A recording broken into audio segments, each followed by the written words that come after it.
윤석열 대통령이 임기 반환점을 맞은 10일 긴급 경제안보회의를 열었습니다. 2달 후에 있을 미국 트럼프 행정부 출범에 따른 영향과 대응 방안을 논의하기 위해서입니다. 회의에는 최상목 경제부총리와 조태열 외교부 장관, 김용현 국방부 장관 등 경제안보 주무부처 장관들이 참석했습니다. 윤 대통령은 미국의 새 행정부가 출범하면 세계 경제와 안보에 상당히 많은 변화가 있을 것이라며 치밀한 준비가 필요하다고 말했습니다. 그러면서 경제부총리를 컨트롤타워로 금융, 통상, 산업 3대 분야 회의체를 즉시 가동할 것을 지시했습니다. 특히 통상 분야에서 가장 큰 변화가 있을 것으로 전망하며 정부와 업계가 긴밀하게 소통해야 한다고 강조했습니다. 국방 분야에 대해선 한미 동맹을 토대로 확실한 대북 억지력을 유지하고 아시아태평양 지역에서 평화와 번영의 리더십을 가질 수 있어야 한다고 말했습니다. 앞서 윤 대통령은 지난 7일 트럼프 미국 대통령 당선자와 12분간 전화통화를 갖고 안보와 경제에 대한 이야기를 나눴으며 이른 시일 안에 날짜와 장소를 정해 회동하기로 합의한 바 있습니다. 은행권의 대출 갈아타기 서비스가 시작된 이후 29만 명이 이자 절감 효과를 누린 것으로 집계됐습니다. 금융위원회는 윤석열 정부 금융 분야 성과와 향후 계획을 발표하고 지난해 5월 도입한 원스톱 대출 갈아타기 서비스로 29만 명이 16조 원 규모의 대출을 더욱 낮은 금리로 바꿨다고 밝혔습니다. 이에 따라 평균 대출 금리가 약 1.53%포인트 하락했고 1인당 연간 약 176만 원의 이자를 절감한 것으로 나타났습니다. 제29차 유엔 기후변화 협약 당사국 총회가 아제르바이잔 바쿠에서 현지 시간 11일부터 22일까지 열립니다.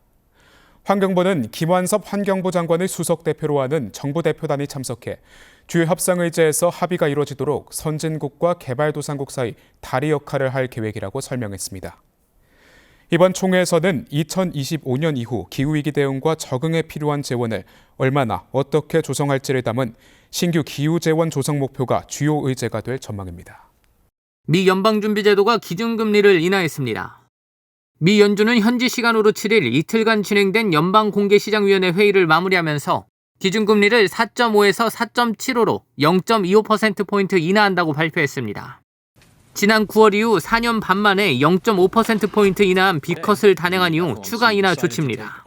연준은 최근 지표들은 경제 활동이 계속 견고한 속도로 확장하고 있음을 시사한다며 노동시장 상황은 전반적으로 완화됐고 실업률은 낮은 수준을 유지하고 있다며 인하 이유를 설명했습니다. 이번 인하 조치로 3.25%인 한국과 미국의 기준금리 격차는 1.5%포인트로 줄었습니다. 정부는 곧바로 최상목 경제부총리 주재로 거시경제 금융회의를 주재하고 미 대선과 연준 결과 등을 점검했습니다. 정부는 최근 글로벌 금융시장이 미국 대통령 선거 전후로 변동성이 높아졌다고 설명했습니다. 특히 미 대선 후 미국 3대 주가지수가 사상 최고치를 기록했고 미국 국채금리와 달러 가치도 상승했다고 평가했습니다. 원달러 환율 역시 1,400원을 돌파한 가운데 시장에서는 1,450원까지 상승할 수 있다고 전망하고 있습니다. 최상목 경제부총리는 이런 상황을 고려해 그동안 중동 상황 중심으로 운영한 관계기관 24시간 합동 점검 체계를 금융 외환 시장까지 확대 개편하기로 했습니다. 시장 변동성이 지나치게 확대될 경우 상황별 대응 계획에 따라 대응에 나설 계획입니다. 미 연준의 금리 인하에 대해서는 파월 의장은 통화정책이 보다 중립적 기조로 가는 경로에 있다고 언급하며 완화적 통화정책이 지속될 것임을 시사했다고 평가했습니다.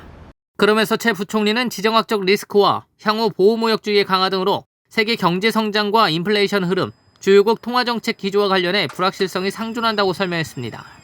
정부는 각별한 경각심을 갖고 관계기관과 긴밀히 공조해 리스크 관리를 다하기로 했습니다.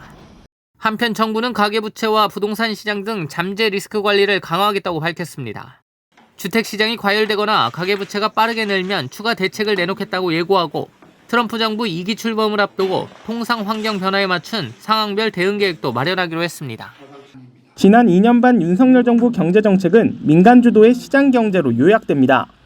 26조 규모의 반도체 종합지원 방안 등 첨단 산업 지원을 강화하고 화학물질 규제 등 킬러 규제 혁파를 추진했습니다. 건전재정 기조도 정착했습니다.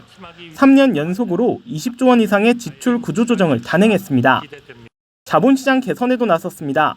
불법 공매도를 점검하는 전산 시스템을 구축하는 등 공매도 제도를 전면 개선하고 금융투자소득세 폐지 기반을 마련했습니다. 부동산은 시장 친화적으로 정상화하는 데 주력했습니다. 공시가격을 급등하기 직전인 2020년 수준으로 되돌렸고 세입자에게 조세 부담을 전가하는 부작용을 낳던 종부세, 다주택자 양도세 중과 등 세제도 개편했습니다. 재건축 활성화와 신규 택지 확대 등 공급 노력도 이어갔습니다.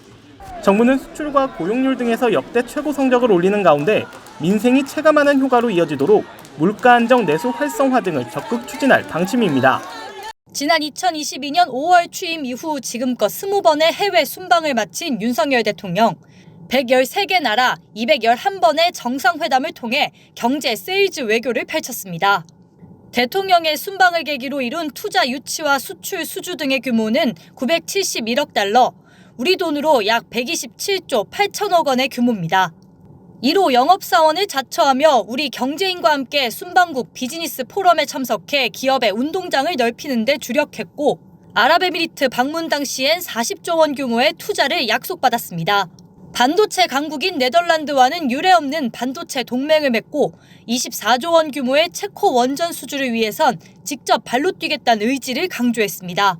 윤 대통령은 특히 K 방산 세일즈 외교에 집중하며 UAE, 폴란드 등 정상 외교 무대에서 맞춤형 전략을 펼쳤습니다. 그 결과 방산 분야 수출은 눈에 띄게 늘었습니다. 지난 2021년 10조 원에 미치지 못했던 수출 실적은 2022년 23조 5천억 원으로 훌쩍 뛰었고 지난해에도 18조 7천억 원의 역대급 수출을 이어갔습니다. 지난 2년 6개월간 42조 원 이상의 수출 성과를 거둔 겁니다. 국민 대상 지지율 조사에서도 대통령의 직무수행 긍정평가 주된 요인은 외교. 윤 대통령은 앞으로도 외교 무대에서 민생과 직결되는 세일즈 외교를 적극 펼칠 것으로 보입니다. 건전재정 기조 아래서도 약자 복지 예산은 증액해온 정부. 올해 복지 예산 증가율은 정부 총지출 증가율의 4배에 달했습니다. 정부는 기준 중위소득을 3년 연속 최대 수준으로 인상했습니다.